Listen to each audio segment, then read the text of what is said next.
and comforts her as she's recounting what happened at Sodden. Yes, and I think if just tell At her some about point, some random Ciri people, sneaks how into the what's room happened to while them, Triss is how the telling battle her is that awful. They Poczekaj, still. bo Alyssa not picking wyszła. up. W sensie coś jej się popsuło. You are not learning in order to Ah, kill okay, and sorry. kills. You are not learning to kill out of fear and hatred, but in order to save lives.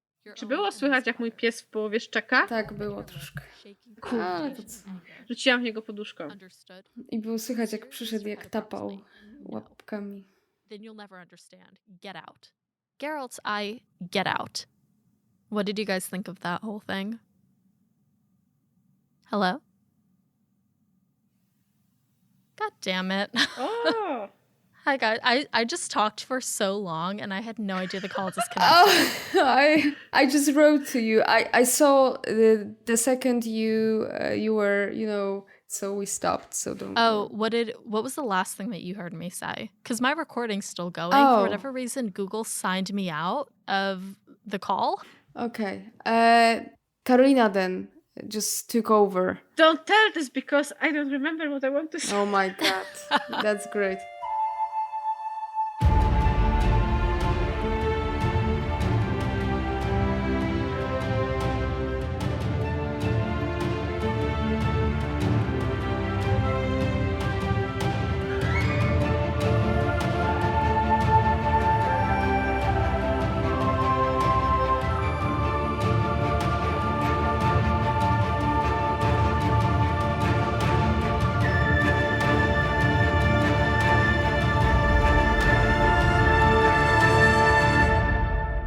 Welcome to Breakfast in Beauclair, a global Witcher podcast. My name is Alyssa from GoodMorhen, and I'll be your host as you, I, and our international hanza accompany Geralt of Rivia and his destiny, Cirilla of Cintra, across the continent.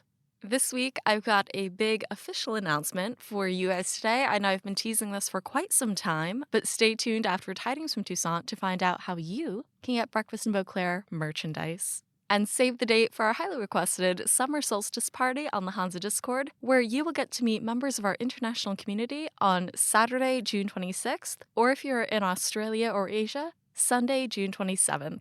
We always have a ton of fun when we host these parties, so come join us on the Hanza Discord at bit.ly/the Hanza Discord before the party. This episode, we welcome Yulin to our Hanza on Patreon, and we celebrate the return of our producer patron, Sebastian von Novigrad. Sebastian rejoins our producer-level patrons, Louise of Kovir, the owner of the Churlish Porpoise, Eric Sgodling, Katie the Redhead of Toussaint, Jacob B., Ava of Gullet, B. Haven of the Edge of the World, Charlotte from Vengerberg Glamrai, Red Kite, the Original Roach, Ariel Kitty, Dustin, Libby the Castello Vallo Smalier, Clara Odell, Gennady Mandilovich, Brett from California, Wolf, Corey from the US, and John of Verblia. If you'd like to explore becoming a patron of the show, head over to patreon.com/breakfastinbeauclair. As for this episode, Anita and Karolina from Witcher Kitchen close our discussion of Blood of Elves, Chapter 3. Join us as we hear our first-hand account of the Second Battle of Sodden, how Ciri's guardians parent against her desire for revenge, a surefire guide to translating Polish through context clues, everything is Geralt's fault, 5 hours of pleasure, and most importantly, the promise of hope. In our mid-episode news segment, Tidings from Toussaint, Larson Witcherflix shares news for The Witcher Blood Origin, and we eagerly await Netflix's Geek Week coverage of The Witcher Season 2 tomorrow, Friday, June 11th. Without further ado, let's conclude our discussion of Blood of Elves, Chapter 3. In the last part of this chapter, Triss and the Witchers discuss the current political situation on the continent. She painfully recounts the Second Battle of Sodden Hill, prompting an unexpected outburst from Ciri and a tough display of parenting from Geralt. The opening sentence of this section sets the stage very well for what's going to come next. And it is, whatever was happening in the world, the Witchers did not want to know. We get this little bit of exposition about how previously the Witchers would be very quiet as Triss just kind of lectured them on the political happenings of the continent. But this specific night, the Witchers are very excited and very talkative, talking about spring to come. And Triss feels, kind of bored by the conversation. But then one of them asks her about what is really happening in the south. We learn a couple of things that, Triss is on Foltest of Temeria's council. Foltest is, of course, the king that appeared in The Witcher, the very first short story, whose daughter was the Striga. we learn that Triss is employed by him, and she is very animate about her role in trying to strategize all of the political movements on the continent. Whereas the Witchers argue that, like, their job in the world is simply to live in it, I suppose. Yeah, and that's very interesting about Witchers, that they don't really care about politics. They don't really care about what is going on between kings, queens, and everything like that. And you have in the opposition is the Council of Sorcerers, which are interested in all these matters which take place on the continent. And it's very, they both have some unusual jobs, let's say, both sorcerers and witchers. But the one side doesn't want to be involved in any wars, and the second one is very concerned about that because it affects everyone, in fact, witchers as well. Even if they are settled up at the end of the world in some old castle in the woods, in the forest, it still affects them, even if they don't want to. Even Triss mentioned it, that Geralt took part in the Battle of Sodden Hill, and why is he rejecting taking part in the next one? That's a tricky part about Witchers, that they're saying that they don't want to be involved, and then they're involved either way, so... Yeah.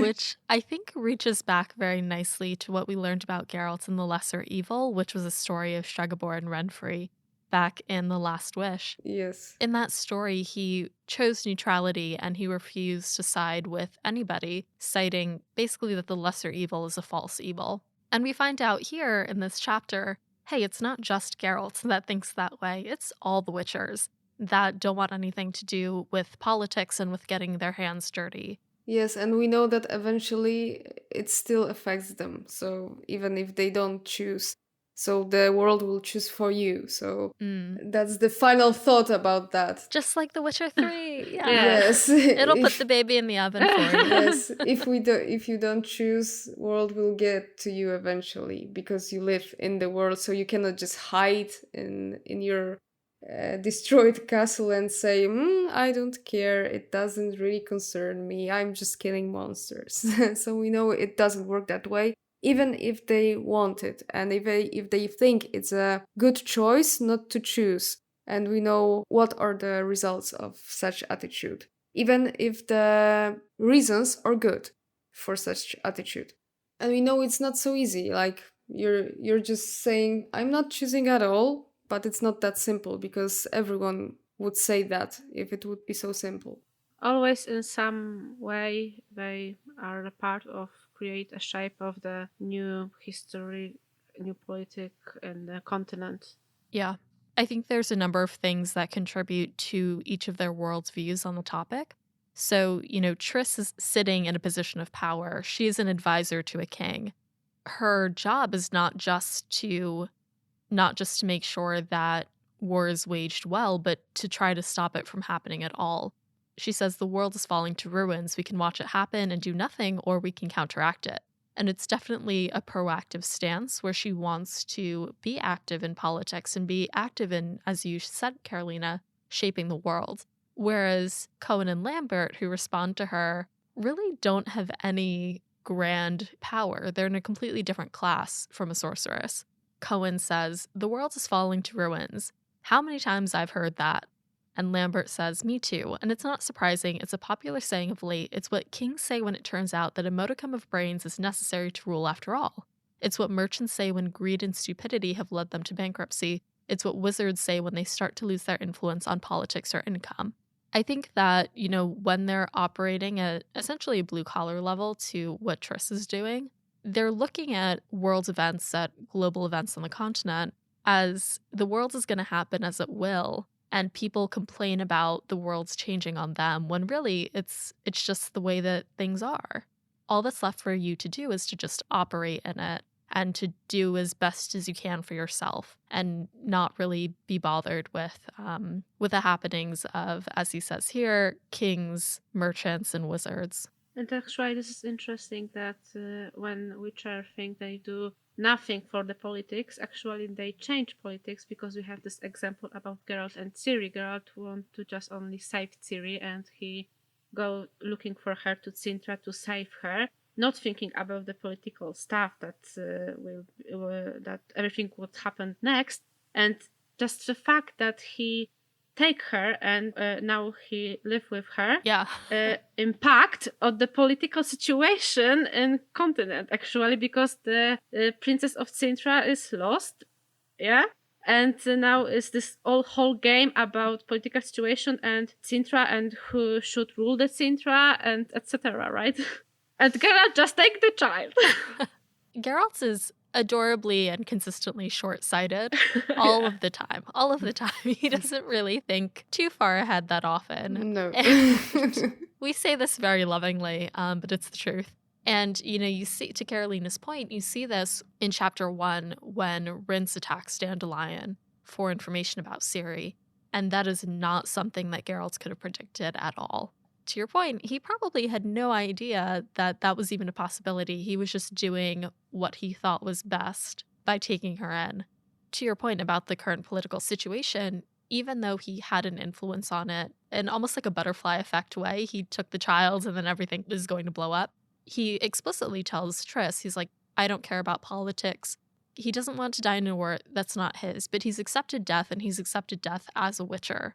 But he doesn't want to be involved. He even goes as far as saying, I'll protect children for money, and if Nilfgaardian parents pay me, I'll protect Nilfgaardian children too.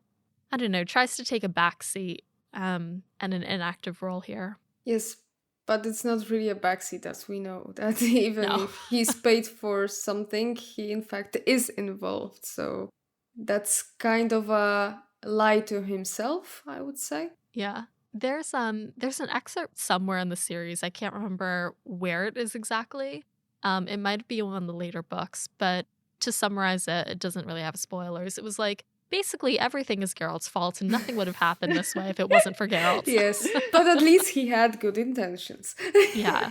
And I feel like we said that in every single episode of season 1 where we talked about the short stories. It's like, the edge of the world wouldn't have happened if Geralt wasn't dumb. The lesser evil wouldn't have happened if Geralt wasn't dumb. All of these things. Well, basically, that might be true. But he tries very hard. Yes. Yeah. He does his best. He tries, but the results are always the same. He gets some points for try. Yes, all the time. So after they have this conversation about politics broadly, we finally learn the details of what happened at Sodden Hill. And this is the first time that we're hearing about this. When we first heard about the Second Battle of Sodden, we heard about it in Something More, which is the very last short story where Geralt was with Jurga. And they visited the hill, saw the monument, went on that little trip. The second time, we briefly saw allusions to Sodden Hill when Triss had that trance. And when she entered Ciri's dream, we saw a little bit of it there. But this is the first time that we're actually hearing a first-hand account of what actually happened. Triska's very passionate about this whole thing. As we discovered, she is still very traumatized from her time on the hill. In response to their neutrality, she says, why should I, a magician, care about the fates of Sodden, Brugge, Cintra, and other kingdoms? I, too, could have said it wasn't my war, but I stood on that hill. Don't talk to me about motivation. Before we stood on that hill, the chapter simply told us, this is what you have to do. Whose war was it? What were we defending there? The land, the borders, the people and their cottages? The interests of kings? The wizard's influence and income? Order against chaos? I don't know. But we defended it because that's what had to be done. And if the need arises, I'll stand on the hill again, because if I don't, it will make the sacrifices made the first time futile and unnecessary.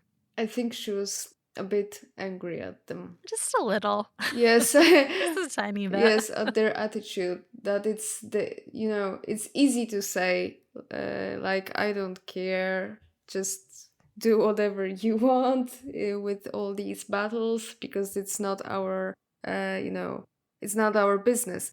But that's a very nice contradiction. Contrast, yes. It's a nice contrast to their attitude, like her emotions towards the events in the Battle of Sodden Hill, because it was very traumatic. As you said, she lost her friends. She was very badly injured. So it's some kind like they don't really care what happened to her, in fact. Like, if they're saying such things like, it's not our business, they're somehow, maybe not consciously, like they offend her. Not really consciously, but they offend her attitude and offend that she was there. That it wasn't really necessary. It wasn't really necessary that some mages died, that she was injured. So it's really frustrating for her, to be honest. Yeah. Oh, go ahead, Karolina. No, fine. No, I just want to say that at the same time, this is actually this big contrast because, okay, the Witcher said that they don't care.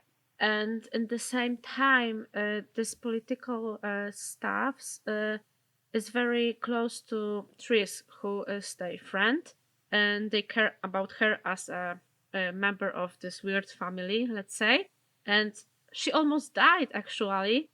I don't know, they are completely understand the fact that they should care about what's happening on the world, because one day it's just some village in the kingdom they don't really care, but in another day something happened to their friend Ciri, Triss, or just another witcher, Vesemir, or someone else, and their point of view, it's very short, I think. Yeah.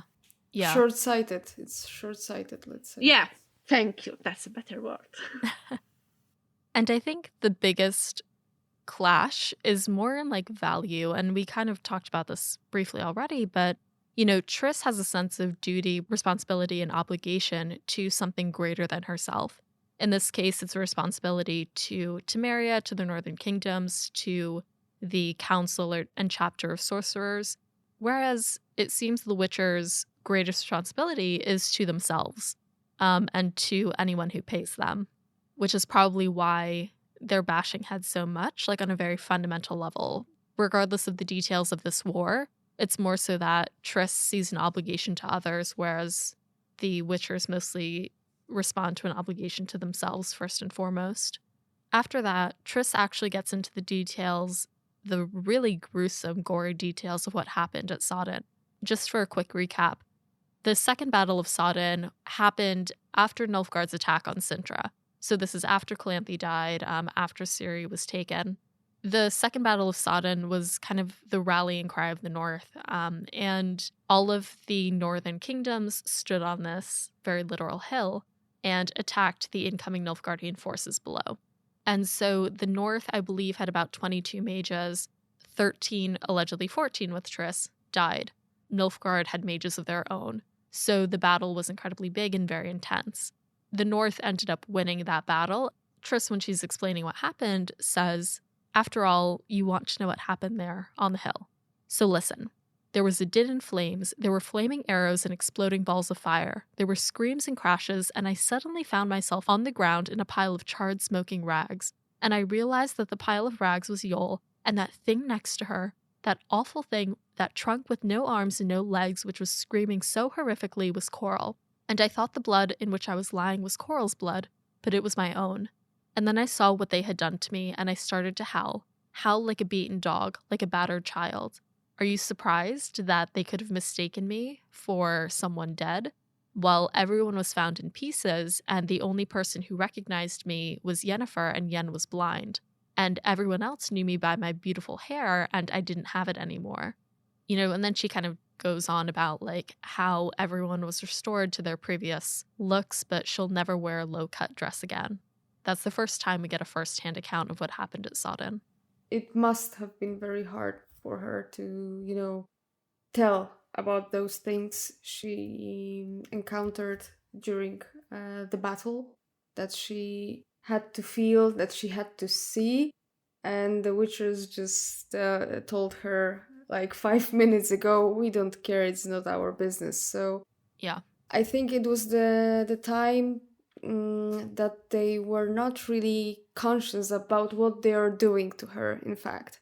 And maybe that's why she decided to confess, to say everything in all the details here.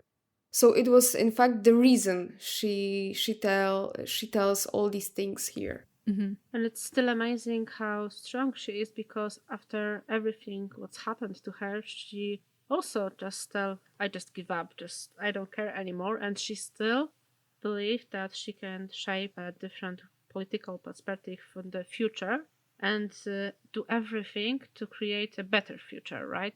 Mm-hmm. We don't always see close hand depictions of war in The Witcher. Like here and there, but not on an enormous scale all the time.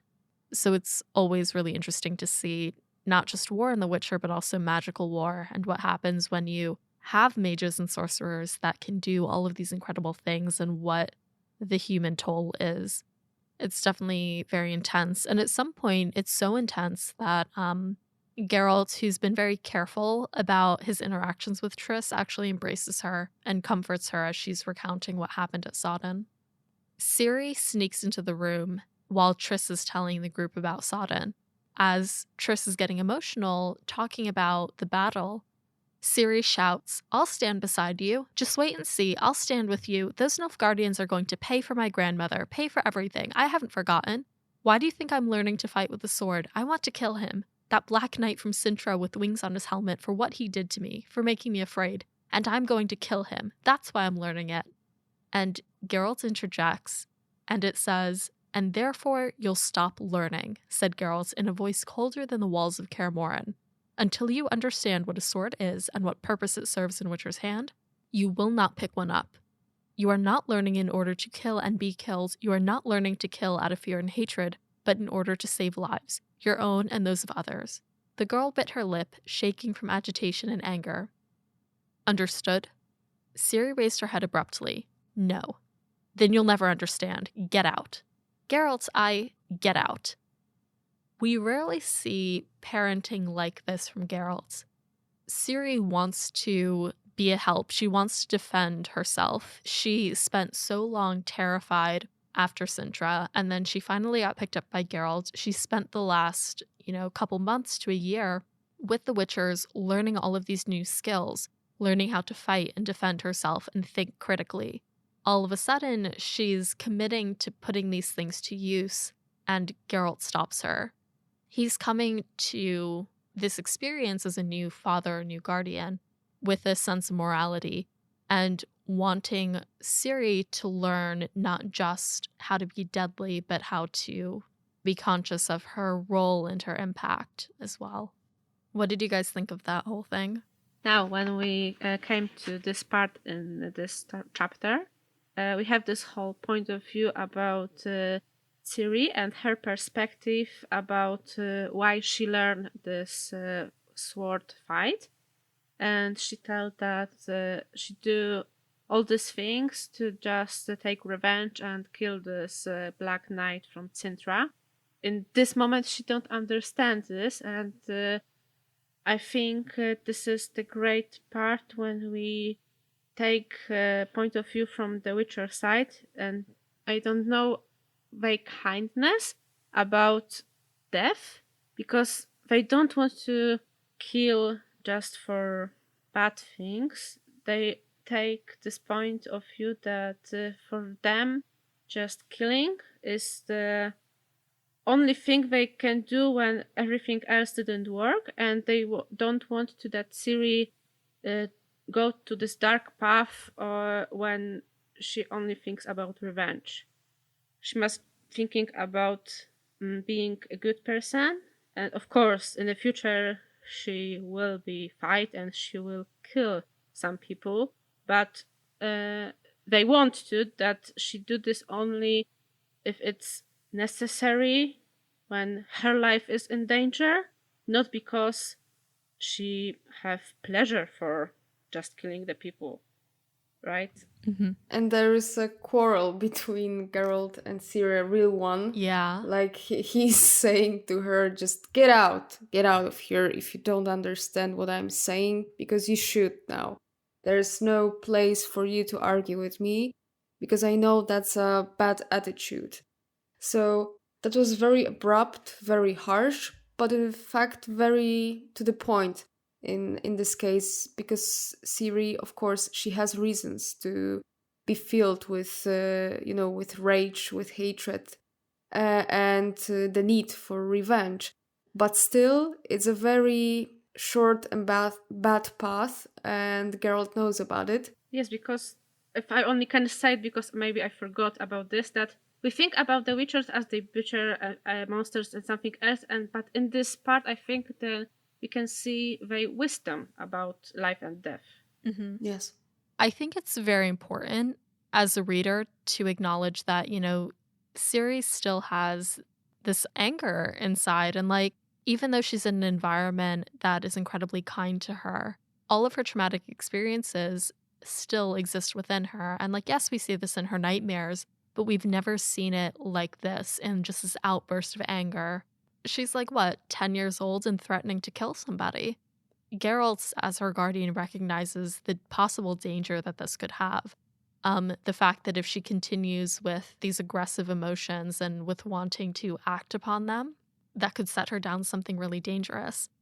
Even this little nugget of revenge is so interesting, and we'll see how it plays out in the course of the series as well. And it's great that all the emotions are so real. We know that we could behave very similar in such conditions, like what Ciri must have, experienced in her very early years, that she has her own reasons for that. We know it's too much of rage there and hatred, but we know there are reasons for that, and we know that we could have behaved very similar in a similar situation. So it still gives us, this connection between our world and the fantasy world, that, even if it's magic involved, even there are monsters, it's still the same kind of problems we have. Yes, exactly. And of course, we should be a good person, better person every day. But yeah, let's face it, in some aspects of our life, it's just some moments that we have this anger inside. And from Ciri's perspective, I think it's very, like Anita said, it's very similar to just normal life. Before we continue with the episode, we're going to hand it over to Lars from Witcherflix for recent news on the Netflix show. When we come back, Anita, Karolina, and I will continue our discussion of Blood of Elves, Chapter 3.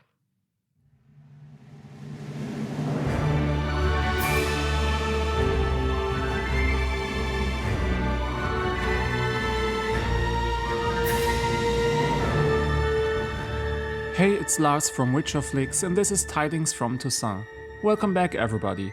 This week is Geeked Week, and Netflix had announced that some Witcher news would be coming in the week from June 7 to June 11. Unfortunately, until now, The Witcher has not played a role in Netflix's Geeked Week. Yet.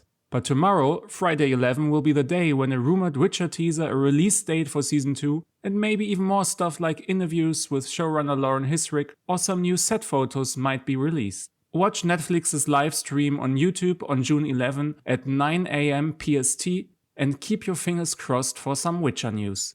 Luckily, there are some interesting things to report about the Witcher prequel miniseries Blood Origin as well. Redanian Intelligence posted several audition tapes and their transcriptions for some very interesting characters that will appear in the show. Some of them might be codenamed, so the characters' names might not be final. Others we already know from earlier casting calls. Let's start with a character named Utharis. He seems to be a cynical sellsword. In an audition tape, this character is talking to a king named Gandalf the Golden and an unnamed prince about another character named Baelor, who is a high-ranking druid and, according to Redanian Intelligence, a very big role in the show.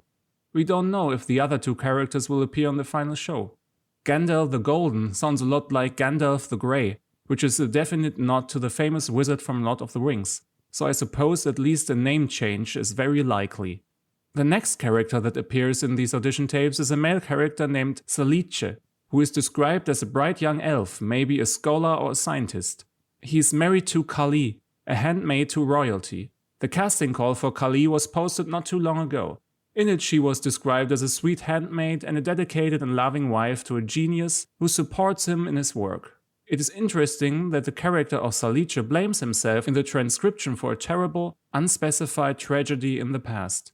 Last but not least, there's another character, formerly codenamed simply G. We now know that this female character is actually named Gwyn.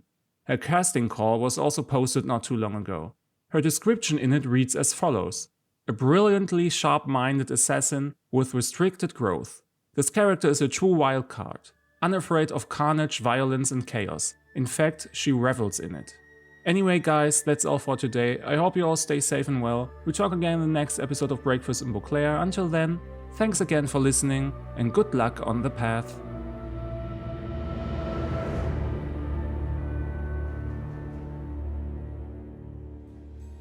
Big news! You've long asked for podcast merchandise and it's here! The Breakfast in Beauclair shop is officially open. In the Breakfast in Beauclair merchandise store, discover quality goods for your journey across the continent. Stay comfortable in everyday Breakfast in Beauclair sweaters, t-shirts, long sleeves, and tanks. From the drizzly canals of Lan Exeter to the mountains of GoodMorhen, protect yourself from the elements of the continent with a packable jacket. Sport the hanza or Beauclair on your cap for your next day out, and elevate your at-home meals with embroidered aprons, mugs, and water bottles for your home. There's something in stock for every member of our international community, and shipping is worldwide. Share your new look on social to be featured across the Breakfast in Beauclair channels. See what's in store for you at breakfastinbeauclair.com or thehanza.com today. Hey everyone, welcome back from the break. When we left off, we discussed Triss's account of the Second Battle of Sodden and Ciri's cry for revenge. After Ciri's outburst, Geralt tells her to leave. And so there's a moment where she waits. She turns around and she waits at the door. And the text says something along the lines of like, she waited for a moment that could not happen. She could not be consoled in that moment, and she runs out of the room.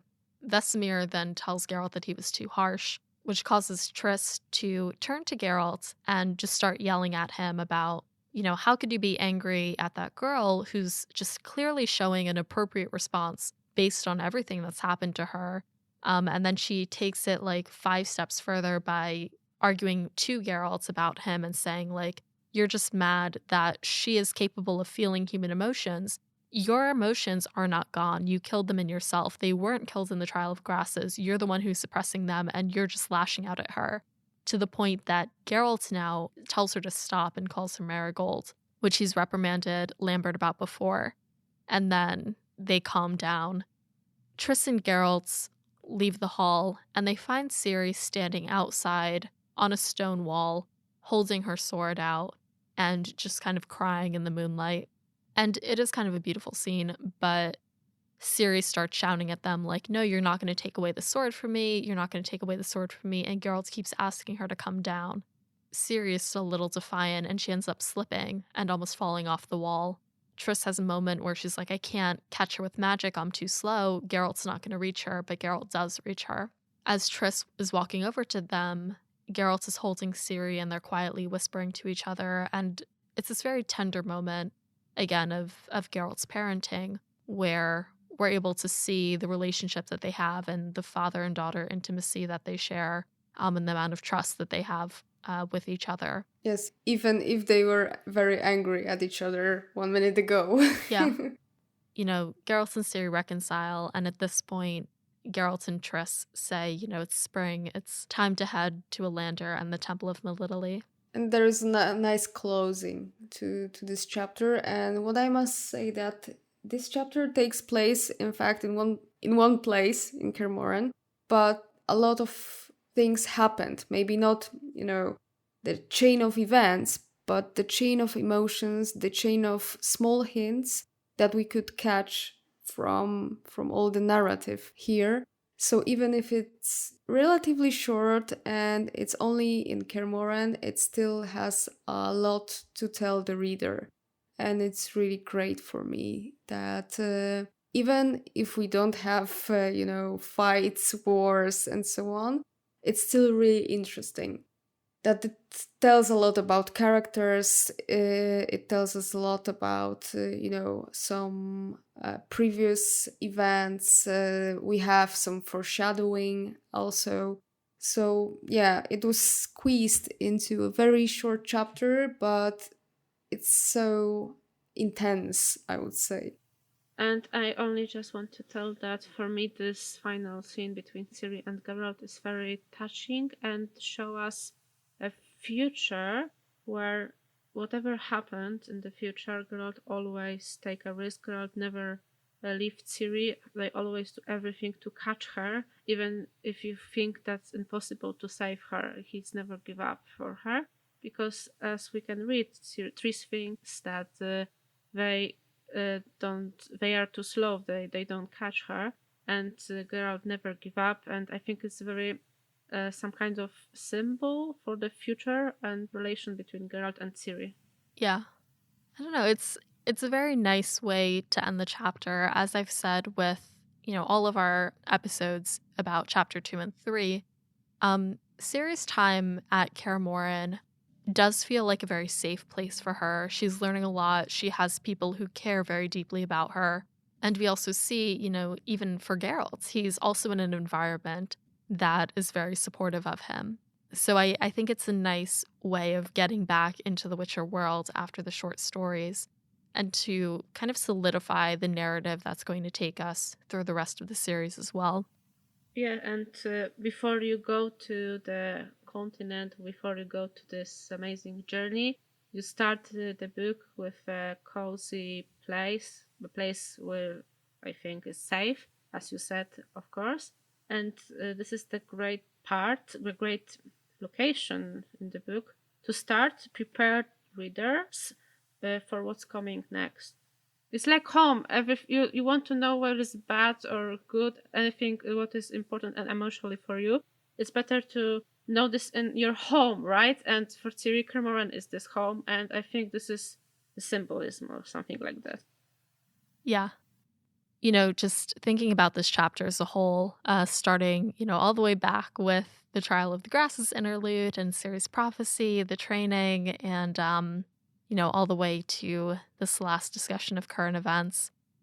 There's so much foreshadowing in this chapter that we obviously can't really talk about, but oh my God, I'm so excited for everyone who hasn't read the books yet to actually see this foreshadowing pay off in all of the rest of the series.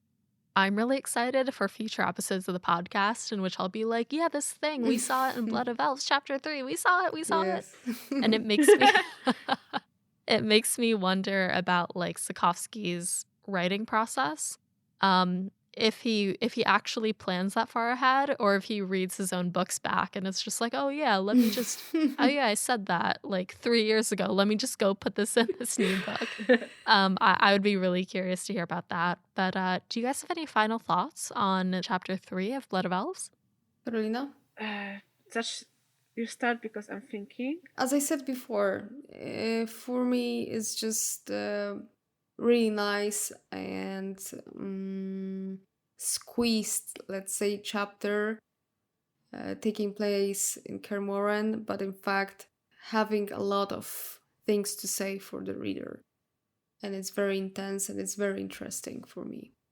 And all these trainings, all these relationships between Ciri, between Geralt, between Triss, Vesemir, Cohen, Lambert, it's just adorable for me. Even if they're talking about some hard stuff, some very painful things, painful events, it still has some heartwarming, style, let's say. So for me, this chapter is something like the comfort zone, and because we know everything, what is good and what is bad, we know about Ciri. We have this lovely moment with her, but we have also this prophecy, which is very terrifying. We know something about Triss. Again, we have some lovely moments with her and Ciri, and we have this history about Sodden, and of course we know more about the Witchers. They are not only in this chapter just some person who kills monsters and they live only for killing, and they don't live only for killing. We can learn more about what they like, what they don't like. Anita said earlier about the cooking skills. So we have here a mix of different emotions, mix of different perspective from the characters. We can just, I think, feel more close to them. And for me, this is, like I said, the perfect motive to begin the book and just prepare readers for something that will come next in the next chapters, because we know this is something's happened. We know that this Ciri prophecy it means something, but now we don't know exactly what's happening in the future. And for me, this is like after all happens in the previous books, now we have this moment to rest, take a breath, and prepare to go to our adventure, because this chapter ends with this sense about the spring, about this little jak jest powiew nadziei, że powiew wiosny, powiew nadziei, wiesz o co chodzi?